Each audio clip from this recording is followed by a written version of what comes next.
राजस्थान की कैबिनेट ने एक बड़ा फैसला लिया। दो से ज्यादा बच्चे वाले भी अब चुनाव लड़ पाएंगे। संसदीय कार्य मंत्री, विधि मंत्री भी हमें जो कि हमारे साथ है। सर, बहुत बड़ा फैसला है कैबिनेट का, राहत है, काफी वक्त से मांग हो रही थी।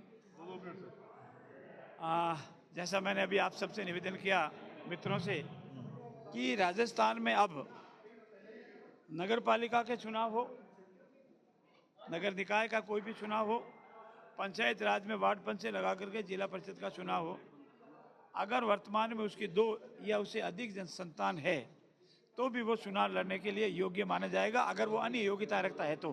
कोई वजह इसकी, इस फैसले के पीछे? इस फैसले के पीछे अनेक तरह की समाज की मांग, जनसंख्या का बढ़ता हुआ घनत्व धीरे धीरे 3.2 से होते हुए 2 तक हो जाना, योग्य उम्मीदवार वंचित रह जाना, और अब राजस्थान की बदली हुई परिस्थितियों में, बदली हुई भौगोलिक परिस्थितियों में, बदली हुई जनसंख्या के रेशियो के कारण ये समाज की मांग के अनुसार निर्णय लिया गया। फिर हम दो हमारे दो वाले नारे का क्या होगा?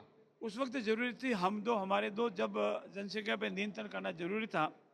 अब तो मांग ये आने लगी है कि धीरे धीरे जनसंख्या कम हो गई, और इतनी कम हो गई कि कई समाजों ने बच्चे पैदा करने पर कुछ देने की घोषणाएं की है, वो सर्वविदित है। ऐसी स्थिति में अब जरूरी है कि हमारा जनसंख्या घनत्व मेंटेन रहे और चुनाव लड़ने के योग्य उम्मीदवार को अवसर मिले। एक आखिरी सवाल सर, धीरेन्द्र शास्त्री जी ने 2 दिन पहले ही बोला 4 बच्चे हिंदुओं को पैदा करना चाहिए। क्या आपने उनकी बड़ी मांग पूरी कर दी? नहीं, उन्होंने क्या कहा ये उनका विषय है।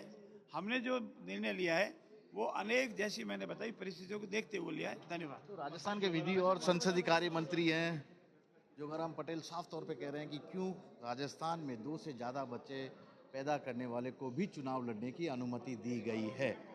तमाम तरह के तर्क भी सरकार इस पर दे रही है। विधानसभा में जल्दी ही कैबिनेट के इस प्रस्ताव को रखकर इसे पारित किया जाएगा और उसके बाद यह कानून लागू भी हो जाएगा कि जिनके 2 से ज्यादा बच्चे हैं वे भी राजस्थान में चुनाव लड़ पाएंगे।